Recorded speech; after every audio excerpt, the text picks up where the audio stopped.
This edition of the Ridley Report is brought to you by CAI. All right, Dave Ridley here checking in from Porcupine Fest. I'm standing here with Jason Sorens, the founder of the Free State Project.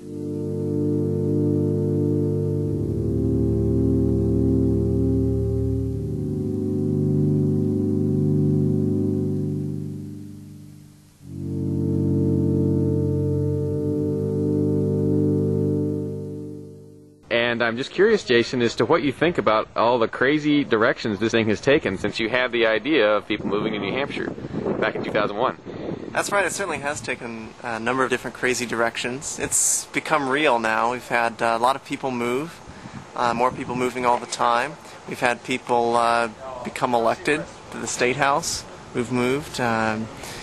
We've got people who've settled all over the state. It's really exciting, and I'm always thrilled when I get to be here and see what's going on, and look forward to the day when I get to be more a part of it. Do you have a timeline yet for moving up here? September 1st, actually. Is this year? It has to be settled with the wife, but I am planning a temporary move.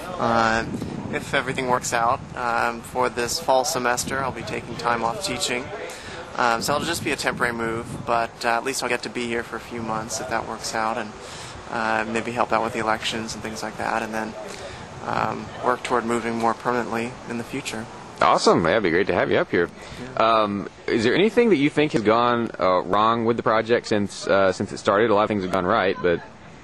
Well, obviously there have been things that I've disagreed with that certain people have done. I don't think that I would say that the project itself has gone wrong, in the sense that we're still bringing people here. The more New Hampshire becomes a desirable place to live as more people move, the more people from the rest of the country will start to consider New Hampshire. So I see this as a process unfolding over a number of years as people get excited about what's happening and start moving in. It may not be 20,000, and that's fine. That's fine because it's already a social community, and it's having a political effect, an effect on society. And I think we're already making history here, so it's fun. Awesome. Anything you'd like to add? Well, it's just great to be here and to see old friends again, and I hope to make more friends as more people start to come and sign up with the Free State Project and come to New Hampshire. All right. Thanks, Jason. Thanks. And here's the woman whose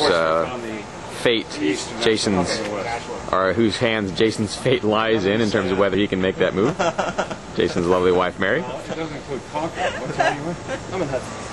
And they find themselves now surrounded by other Free Staters who are about to get ready to go on a hike at Porcupine Fest. He's the founder of the Free State Project. He doesn't actually come out and say it, but... All his fault. That's what better hats are for. Someone has to do it. My name tag says I'm his wife, Well, but I'm not wearing it right now. The Free State may yet save New Hampshire.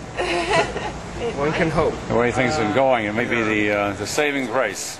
At least help. Oh yeah, at least help. They're going, Get enough reinforcements. You can actually help us live up to our license plate. Right. Yeah. It's great license plate. So, Mary, were you married to Jason when this first happened, when he first started the Free State Project? Yes, I was. We've been married a few years. So what kind of a ride has this been for you? At first I didn't really take it seriously. He was doing a lot of stuff online, he would talk about the project, and it didn't seem like that big of a deal. And then I remember when he made it onto the radio the first time, and I started thinking, well, this might be something, and then I don't know if that was the time he made it onto national radio, but the national radio spot really got my attention, and I got excited, and I've been excited ever since. Well, cool. Has there ever been a downside to his heavy involvement in it?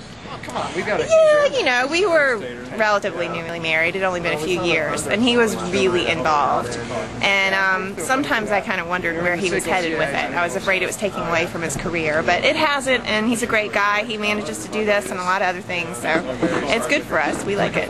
All right. It's great to have you here, Mary. Thanks. You take... Can't drive anybody now. No, yeah, so it'd be the two of you. Yeah. Maybe, okay, I can drive, I can take three. Or 1 or 2 extra people, depending on how badly we need it. Actually, yeah, I can fit 2 in. Everybody's hiking? Many extra people if we only clean it out. Great view at the top. Oh, sun came up. By the way, this edition of the Ridley Report is brought to you by Sakal CAI. Sakal is a collections company that does collections a whole new way. They know that not only do you want your money, you'll run into 11, take a right again, just a couple miles down the road. you want to keep your customers. So that's why their motto is Sakal CAI.